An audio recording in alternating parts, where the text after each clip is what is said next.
In this video, I'm going to show liquidity எங்கெல்லாம் locate ஆகிருக்கு. First equalize equal lows ல locate ஆகிருக்கும். Old lows ல liquidity place ஆகிருக்கும். Previous day high, previous day low ல liquidity place ஆகிருக்கும். Previous week high, previous week low ல liquidity place ஆகிருக்கும். Previous session highs and lows ல இருக்கும் liquidity. First equalize equal lows அப்படின்னா என்னன்னு பார்க்கலாம். ஒன்றுமே இல்லை. ஈக்குவலைஸ் ஈக்குவல் லோஸ்னா கன்சால்டேஷன். நான் உங்களுக்கு வந்து என்னோட ஒரு ரீலில் வந்து ஃபேஸஸ் ஆஃப் ப்ரைஸ் சொல்லி கொடுத்துருப்பேன். கன்சால்டேஷன் ஏன் இந்த இடத்துல ஸ்டாப் லாஸ் இருக்கும் அப்படின்னு கேட்டிங்கன்னா, as a support and resistant ட்ரேடராக இங்கே பாருங்கள், இங்கே ஒரு ஸ்விங் ஆகிருக்கு. அகெயின் இந்த லெவல்லே ப்ரைஸ் ஒரு ஸ்விங் ஆகி ஃபார்ம் ஆயிருக்கா. ஸோ நம்ம சப்போர்ட் அண்ட் ரெசிஸ்டன்ஸ் ட்ரேடர்ஸ் என்ன பண்ணுவாங்கன்னா, இந்த இடத்துல செல் என்ட்ரி போட்டு ஸ்டாப் லாஸ் அங்கே வச்சுட்டு, ஃபார் எக்ஸாம்பிள் இங்கே வந்து அவங்களோட டார்கெட் வைக்கிறாங்க, அதனால் அவங்க லிக்விடிட்டி இங்கே இருக்கும். இதே வந்து சப்போர்ட் ட்ரேடர்ஸ் என்ன பண்ணுவாங்கன்னா, இந்த இடத்துல ஒரு ஸ்விங் பாயிண்ட் இருக்குது, ஸோ 2 வாட்டி இந்த ப்ரைஸ் வந்து டேப் ஆகிருக்கு, இந்த லெவலில் வந்து மார்க்கெட் வந்திருக்குன்னு அகெயின் தே வில் இங்கே வந்து பை பண்ணிவிட்டு அவங்களோட ஸ்டாப் லாஸை இந்த லோவில் வச்சுட்டு, ஃபார் எக்ஸாம்பிள் அவங்களோட டேக் ப்ராஃபிட் இங்கே வைக்கிறாங்கன்னு வச்சுக்கோங்க. ஸோ இப்போ ஸ்டாப் லாஸ் இங்கே 2 இடத்துல இருக்குது. இப்போ பிரேக் அவுட் ட்ரேடர்ஸ்னு ஒருத்தங்க இருக்காங்க. அவங்க என்ன பண்ணுவாங்கன்னா, ஈக்குவலைஸை ஸ்ட்ராங்காக பிரேக் பண்ணக்கப்புறம் உடனே என்ட்ரி எடுக்கிறதுக்காக அவங்களோட buy orders and sell orders போட்டு வச்சுருப்பாங்க. இந்த ஐக்கு மேலே பிரேக் ஆன உடனே என்ட்ரி எடுக்கணும்னு சொல்லிவிட்டு அவங்க அந்த இடத்துல என்ட்ரி அடித்து ஸ்டாப் லாஸ் இப்படி வச்சுருவாங்க. அதே மாதிரி இது வந்து பை ட்ரேடர்ஸ். பீரிஷ் ட்ரேடர்ஸ் வந்து என்ன பண்ணுவாங்கன்னா, இந்த கீழே பிரேக் பண்ண உடனே நம்ம என்ட்ரி எடுக்கணும்னு சொல்லிட்டு அவங்களோட ஸ்டாப் லாஸ் இங்கே ப்ளேஸ் பண்ணிட்டு வச்சுருவாங்க. இப்போ மார்க்கெட் வந்து இன்ஸ்டியூஷன்ஸ் என்ன பண்ணுவாங்கன்னா, ஃபஸ்ட்டு செல் ஆர்டர்ஸ் எடுப்பாங்களா, பையர்ஸோட செல் ஆர்டர்ஸ் எடுப்பாங்க. அப்புறம் அப்படியே மேலே போகும், அப்படியே மேலே போயிட்டு செல்லர்ஸோட செல் ஆர்டர்ஸ் எடுத்துகிட்டு கீழே போயிடும். புரிஞ்சுதா? இப்படி தான் நடக்கும். இதே வந்து பிரேக் அவுட் ட்ரேடர்ஸ்க்கு என்ன நடக்கும் தெரியுமா, நம்மளுக்கு பிரேக் ஆகிடுச்சு மார்க்கெட், ஸோ நம்ம வந்து நினச்ச ட்ரேடில் மார்க்கெட் போகுதுன்னு நினச்சிப்பாங்க. பட் வந்து மார்க்கெட் வந்து லைட்டாக வெளியே போயிட்டு அவங்களோட ஸ்டாப் லாஸ் அடிச்சு பாவம்லாம் அவங்க சேம் மார்க்கெட் மேலே போயிட்டு இவங்களோட ஆர்டர்ஸையும் ட்ரிகர் பண்ணி விட்ரும். ட்ரிகர் ஆகிட்டக்கப்புறம் என்ன ஆகும், இவங்களோட ஸ்டாப் லாஸ் இந்த இடத்துல இருக்கா, ஓஹோ பையர்ஸ் என்ன பண்ணுவாங்க, பையர்ஸ் என்ன நினைப்பாங்க, ஓ மார்க்கெட் இப்போ மேலே போகுது அப்படின்னு சொல்லிட்டு நினைப்பாங்க. ஆனால் பார்த்தோன்னா இவங்களோட செல்லையும் எடுத்துகிட்டு மார்க்கெட் அவ்வளோதான் கீழே போயிடும் ஒரிஜினல் டைரெக்ஷனில். இப்படி தான் நடக்கும். ஸோ நம்ம கரெக்டாக பார்த்து நடக்கணும். ஆனால் இது 100% எல்லா டைமும் நடக்குமான்னு கேட்டிங்கன்னா நடக்காது.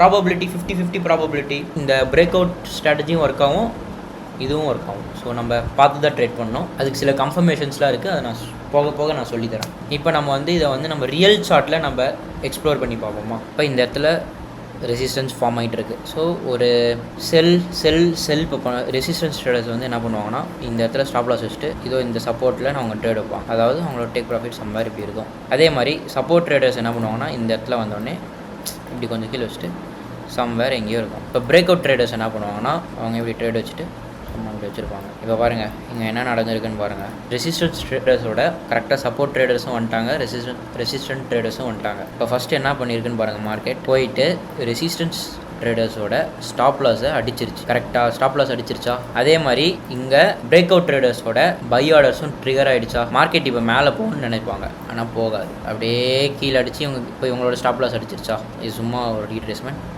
இப்போ பிரேக் அவுட் ட்ரேடர்ஸ் என்ன பண்ணுவாங்க, ஆஹா அற்புதம்டா கீழே போகுதுடான்னு நினைப்பாங்க. ஆனால் அவங்களோட ஸ்டாப் லாஸும் எடுத்துருச்சா. இப்போ எடுத்துகிட்டு பாருங்கள், சும்மா அப்படியே சல்லுன்னு கீழே போயிருக்கு. உங்களுக்கு புரிஞ்சுதா? இப்போ ஈக்குவலைஸ் அண்ட் ஈக்குவல் லோஸ் எப்படி பண்ணணும்னு உங்களுக்கு புரிஞ்சுச்சா. நம்ம நெக்ஸ்ட்டு லிக்விடிட்டிக்கு போவோமா. Old highs and old lows.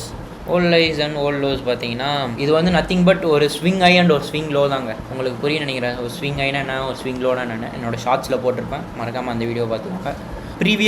இது வந்து previous day high, previous day low. இது வந்து ப்ரீவியஸ் டே ஹை, நத்திங் பட்டுங்க. இங்கே அப்படியே உங்களுக்கு ஈஸியாக சொல்லித்தரேன், வாங்க போகலாம். பாருங்கள் இந்த க்ரீன் கேண்டில் பார்த்துக்கோங்க. This is Monday candle, Monday March 9 candle. Nothing but previous day high. இப்போ ஒன்றுமே இல்லை பாருங்கள், மார்க்கெட் வந்து ப்ரீவியஸ் டே ஹை எடுத்துருச்சு. அதாவது ஹையை எடுத்துகிட்டு அதுக்கு கீழே க்ளோஸ் ஆகிருக்கு. அப்போனா நெக்ஸ்ட் டே வந்து ப்ரீவியஸ் டே லோ டார்கெட் எடுக்கும். பாருங்கள் மார்க்கெட் வந்து ப்ரீவியஸ் டே லோ எடுத்துருச்சா. அதே மாதிரி பாருங்கள் இந்த டேவோட லோவும் மார்க்கெட் எடுத்துருச்சு. இதுதான் ப்ரீவியஸ் டே லிக்விடிட்டி. அதே மாதிரி இப்போ வந்து ப்ரீவியஸ் டே ஹை எடுக்கிறதுக்கு பதிலாக ப்ரீவியஸ் டே லோ எடுத்துருந்துச்சுன்னா மார்க்கெட் வந்து மேலே போகும். Next previous day high, previous day low, previous week high, previous week low and previous session high, previous session low. இது எல்லாமே ஒன்று தான் கிட்டத்தட்ட. ஃபர்ஸ்ட் இந்த 3மே நம்ம எதுக்கு யூஸ் பண்ணுவோன்னா, ஒன்று ரிவர்சல் ஃப்ரேம் ஆகுதா இல்லையான்னு பார்க்கறதுக்காக, அதை வந்து ஒரு டார்கெட்டை நம்ம யூஸ் பண்ண போகிறோம். புரிஞ்சுதுங்களா? வாங்க அதை நான் எப்படி எக்ஸாம்பிளில் நான் சொல்லித்தரேன். சும்மா சிம்பிள் தான். இது வந்து டெய்லி கேண்டில், இது வந்து ப்ரீவியஸ் டே ஐ. இப்போ நம்ம இதை எதுக்கு நம்ம யூஸ் பண்ண போகிறோம்னா, நம்மளுக்கு இப்போ இங்கேருந்து ரிவர்சல் ஃப்ரேம் ஆக போதா ஆர் கண்டினியூஸ் ஆக போதான்னு பார்க்க போகிறோம். இந்த ஐக்கு மேலே பிரேக் அவுட் ஆகி நின்றுதுன்னா it's going to be bullish. ஐக்கு மேலே போயிட்டு அதுக்கு அந்த ஐ உள்ளே க்ளோஸ் ஆயிடுச்சுன்னா மார்க்கெட் வந்து பியரிஷில் இருக்க போகுதுன்னு அர்த்தம். நம்மளுக்கு இந்த கேண்டில் ரிவர்சல் ஃபார்ம் ஆகிருக்கு. அண்ட் ஒன்று புரிஞ்சிக்கணும், இந்த இடத்துல நம்மளுக்கு ஒரு ஃபேர் வேல்யூ கேப் இருக்குது. இப்போ நான் நெக்ஸ்ட் டே வந்து எங்கே டார்கெட் பண்ணுவேன்னா, இந்த ப்ரீவியஸ் டே லோவை தான் நான் டார்கெட் பண்ணுவேன்.